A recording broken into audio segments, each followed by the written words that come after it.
The House will come to order. The week before the legislature paused for the Passover Easter recess was a busy one for the House of Representatives. The House began the week by passing legislation that ratified state employee contracts. On Monday, the House suspended its rules to pass Senate File 3154 on a 93-33 vote. Governor Mark Dayton signed the bill when it reached his desk and thanked the legislature for the approval of the measure. And 33 nays. The bill is passed and its title agreed to. On Tuesday, the House Job Growth and Energy Affordability Policy and Finance Committee approved House File 3759, Representative Dan Fabian's bill that would green-light the controversial Enbridge Line 3 oil pipeline replacement proposal.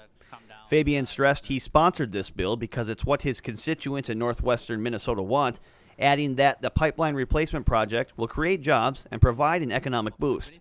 And this project will create many much-needed jobs and economic activity. And not only will it create jobs, but it's going to sustain a lot of jobs up there and economic activity in northern Minnesota. And it's going to create additional tax revenues for local communities, as I mentioned earlier, our local school districts, townships, counties. And the direct impact in towns like Hallock and Carlstead and New Folden, where these workers come up and spend the summer working on a project, and the money that they spend in the local grocery stores and the cafes and the gas stations and all those other places is something that's really, really needed in our small communities.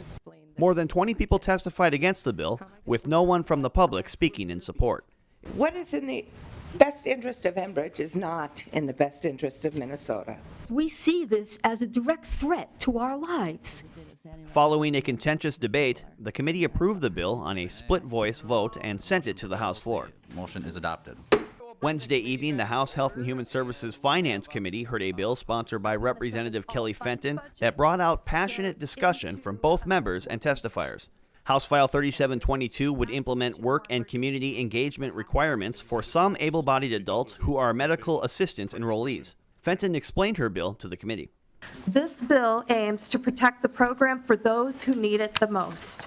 Minnesotans agree that if you are an able-bodied adult not caring for children or dependents, it's reasonable to expect that you should be working, looking for work, participating in one of Minnesota's countless job training programs, or volunteering in the community.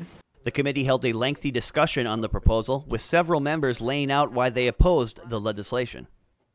The fact is nothing in this bill is going to achieve what is being promised by the author. For me, I think if we want people to work their way up the economic ladder, health care and access to child care are two critical components. And to say that you should get as a reward health care if you go to work when you're sick and disabled and poor seems, in kind words, counterproductive. Representative Glenn Grunhagen explained why he would support House File 3722. If we continue growing this health care, you're going to see less and less access, not more. We've got to reform the system. The committee approved House File 3722 by a 12-11 split-voice vote and referred the bill to the House Ways and Means Committee. Thank you. For more coverage on the Minnesota House of Representatives, check out our session daily coverage on the House website, www.house.mn/sessiondaily.